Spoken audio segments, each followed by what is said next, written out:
অবশেষে এক glass fresh খেজুরের রস। কোন গাছের রস মিষ্টি, কোন মিষ্টি বোঝা যায় না। এই যেটা নিয়েছেন এটা কি মিষ্টি রস? হ্যাঁ, এটা মিষ্টি হবে। কার খাওয়ার জন্য নিয়ে যাচ্ছেন মিষ্টি রস? বাড়ি স্ত্রীর জন্য। স্ত্রীর জন্য নিয়ে যাচ্ছেন এই রসটা খাচ্ছে। আচ্ছা, এই বের হয়েছি খেজুরের তাজা রস সংগ্রহ করার জন্য। অনেকদিন পর আজকে একটু রস খাওয়ার ইচ্ছা হয়েছে, সেজন্যই পথে নেমেছি। আমরা আমাদের যে গাছি আজিম তার বাড়িতে এসে পৌঁছেছি। গতকালকে যখন আজিম গাছ কাটে সে সময় আসলে তার সাথে আমার পরিচয়, এবং তখনই রস নেব এমনটা কন্ট্যাক্ট করেছিলাম। এই যে আমাদের গাছি আজিম এবং আমি একসাথে এখন রওনা দিচ্ছি আজকের তাজা খেজুরের রস সংগ্রহের জন্য। দর্শক, যেখানে রস সংগ্রহ করতে যাচ্ছি ওখানে যাওয়ার পথে এখানে একটা বড় বাঁশঝাড়, একটা না অনেকগুলো বাঁশঝাড়। এখানে এখনো অন্ধকার রয়েছে, বেশ অন্ধকার। এখানে 3টা গাছে আমরা দেখতে পাচ্ছি, 4টা গাছে ভাড় পাতা আছে। কাল দুপুরবেলায় এই গাছটার কাছে দাঁড়িয়েই একটা ভিডিও করেছিলাম নিপা ভাইরাস সংক্রান্ত। তো এই গাছের ভাড়ে আমি একটু আগে টাচ করে দেখলাম যে রস হয়েছে, অথবা এখনো যদি দেখি এই অর্ধেক ভাড়ও হয়নি, রস এর মতো খোলা শেষ। ভাই এখন আর একটা আছে গাছ। কয় ভাড় হলো? এখানে পৌনে 2টা হয়েছে। পৌনে 2টা হয়েছে। কয়টা ভাড় খুলে? 2টা ভাড় খুলে দুটো। ও আচ্ছা, দুটোতে পৌনে 2টো, তো ভালোই হচ্ছে। এখানে প্রত্যেকটা গাছেই ভাড় পাতা আছে, দেখতে পাবেন আপনারা। সবগুলো গাছেই 2-1টা গাছে গ্যাপ দেখতে পাচ্ছি। অনেক উঁচু এই গাছটা।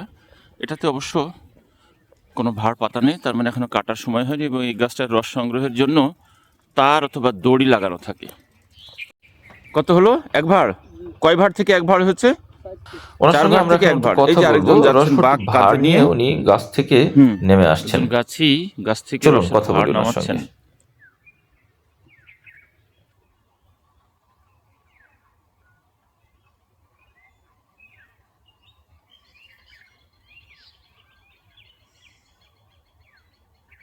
কালকে 10টা।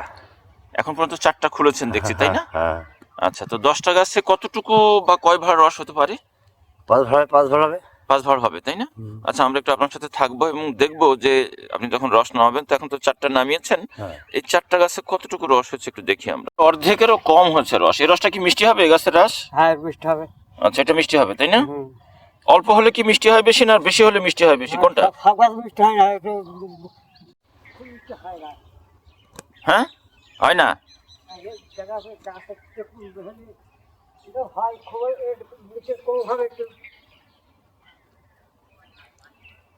অনেক উঁচু গাছটা। যিনি গাছে উঠছেন উনি বলছেন ওনার বয়স হচ্ছে 65 বছর। তার মধ্যে 30 থেকে 35 বছরের বেশি সময় যাবত উনি এই গাছ কাটা, রস সংগ্রহ, গুড়জাল দেওয়া এগুলোর সাথে জড়িত আছেন। মিনিমাম 30 ফিট হবে এই গাছটা, মিনিমাম 30 না 40 ফিট। বোতলে একটুখানি রস রেখেছেন দেখছি, কেন ভাই? হ্যাঁ, বোতলের রসটা কি হবে? নিজে খাওয়া ধরে একটা গাছ আড়াল করে নিয়ে যেতে হয়, ভাঙবো তো সব খাওয়া যায় না। কেন? দেখা যায় কোন গাছের রস মিষ্টি, কোন মিষ্টি বোঝা যায় না। এই যেটা নিয়েছেন এটা কি মিষ্টি রস? হ্যাঁ, এটা মিষ্টি হবে। কার খাওয়ার জন্য নিয়ে যাচ্ছেন মিষ্টি রস? বাড়ি স্ত্রীর জন্য। স্ত্রীর জন্য নিয়ে যাচ্ছেন এই রসটা খাচ্ছে। আচ্ছা, ঠিক আছে। হ্যাঁ। এটা স্ত্রী বলার সাথে সাথে একটা হাসি দিয়ে দিয়েছেন দেখছি। হ্যাঁ, আলহামদুলিল্লাহ। 40 ফিট গাছে উঠে উনি ফ্রি হ্যান্ডে উঠছেন এবং রস ভর্তি ভার নিয়ে আবার খুব ইজিলি নেমেও আসছেন।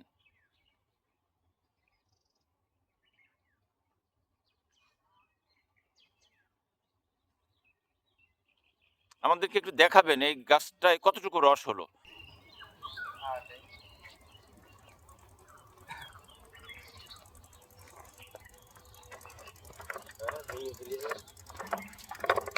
কি রস সহ ভাড় ভাঙলো নাকি রস বাদে ভাঙলো? কয় ভাড় হলো রস? 3 ভাড় হচ্ছে। আচ্ছা,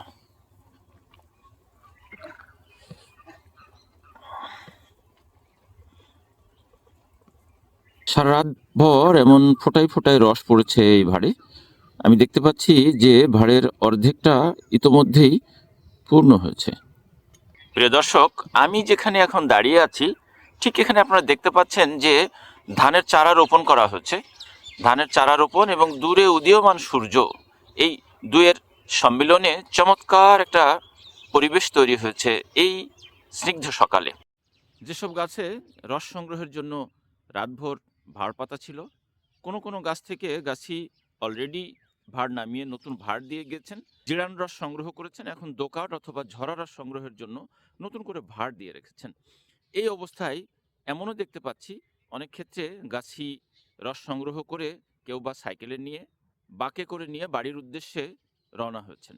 আমরা যে ভাড়ে রস নেব, অন্যান্য ভাড় থেকে রস ঢেলে এই ভাড়কে পূর্ণ করা হচ্ছে। আমি যে পাত্র নিয়ে এসেছি এরপর সেই পাত্রে রস ঢেলে নেব। এটা দিয়ে ছেঁকে নেব। ছাকার জন্য এটা গাছিরা কাছে রাখেন সবসময়, তা আমি ওনাদের কাছ থেকে এটা নিলাম আমার রসটা ছেঁকে নেওয়ার জন্য।